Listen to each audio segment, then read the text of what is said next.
Baik, bismillahirrahmanirrahim. Assalamualaikum warahmatullahi wabarakatuh. Saya Muhammad Ilyas. Kita akan membahas tentang keselamatan dan kesehatan kerja.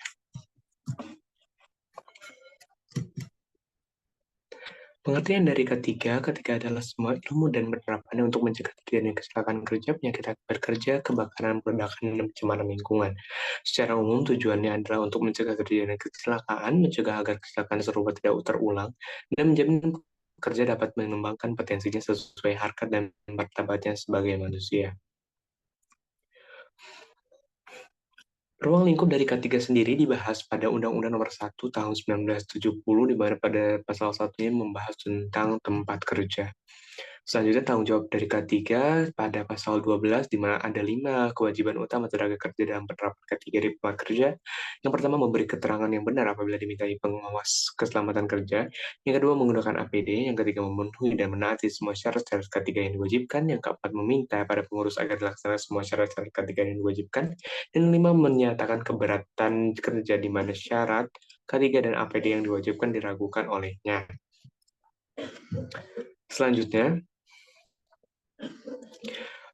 pada pasal 14 yang terdapat 3 kewajiban pengusaha terhadap penerapan ketiga. Yang pertama, menulis dan memasang syarat keselamatan kerja. Yang kedua, memasang tanda gambar keselamatan kerja yang dapat dilihat dan juga dibaca. Yang ketiga, menyediakan APD. Selanjutnya, yaitu insiden dari K3 sendiri terbagi dua, yaitu kecelakaan kerja di mana menyebabkan cedera ataupun penyakit akibat kerja, dan yang kedua itu near miss sampai kecelakaan yang tidak menyebabkan cedera.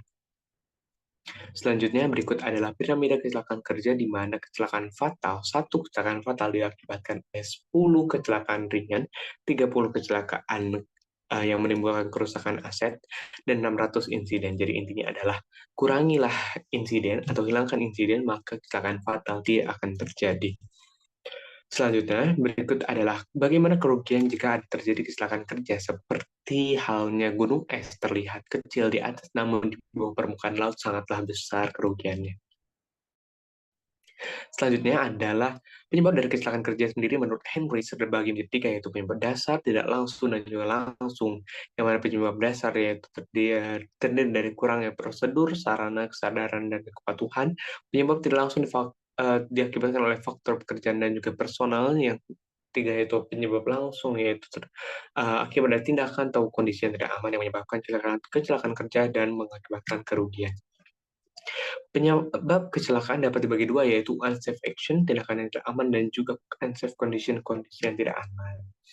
Selanjutnya, bagaimana cara kita mengendalikan pencegahan terhadap kecelakaan kerja? Yang pertama yaitu mengendalikan uh, melalui pengendalian bahaya di tempat kerja dengan cara pemantauan dan pengendalian kondisi dan tindakan tidak aman. Yang kedua itu pencegahan dengan cara pembinaan pengawasan dengan cara pelatihan dan pendidikan. Ketiga, konseling, konsultasi, dan pengembangan sumber daya manusia dengan peningkatan penerapan ketiga di tempat kerja. Yang ketiga, upaya pencegahan dapat dilakukan dengan sistem manajemen, yaitu menerapkan prosedur dan aturan K3, menyediakan saran dan prasarana K3, dan memberikan perhatian dan sanksi terhadap tenaga kerja terhadap penerapan K3.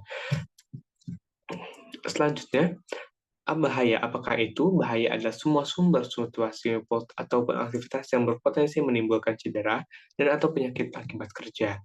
Selanjutnya, sumber dari bahaya sendiri ada dari berbagai faktor, yaitu biologi, fisik, mekanik, sosial, psikologi, bahaya kimia, dan biomekanik.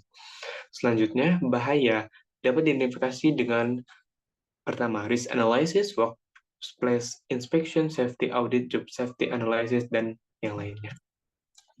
Selanjutnya, risiko, yaitu kombinasi dari kemungkinan terjadi peristiwa yang berhubungan dengan cedera parah atau sakit akibat kerja atau terpaparnya seseorang pada suatu bahaya. Nah, selanjutnya adalah mengendalikan risiko, yaitu dengan cara dari yang paling efektif hingga yang kurang efektif. Yang pertama yaitu eliminasi, yaitu menghilangkan sumber bahaya, substitusi menggantikan sumber bahaya. Yang ketiga itu rekayasa, yaitu memperbaiki sumber bahaya. Yang keempat adalah administrasi, yaitu melakukan pekerjaan atau merubah cara prosedur seperti dengan cara mengurangi jam kerja dan lain sebagainya. Dan yang terakhir ada APD dengan menggunakan alat pelindung diri. Namun APD ini sangat kurang efektif karena sumber bahaya itu masih ada. Cukup sekian dari saya, kurang lebihnya mohon dimaafkan. Wassalamualaikum warahmatullahi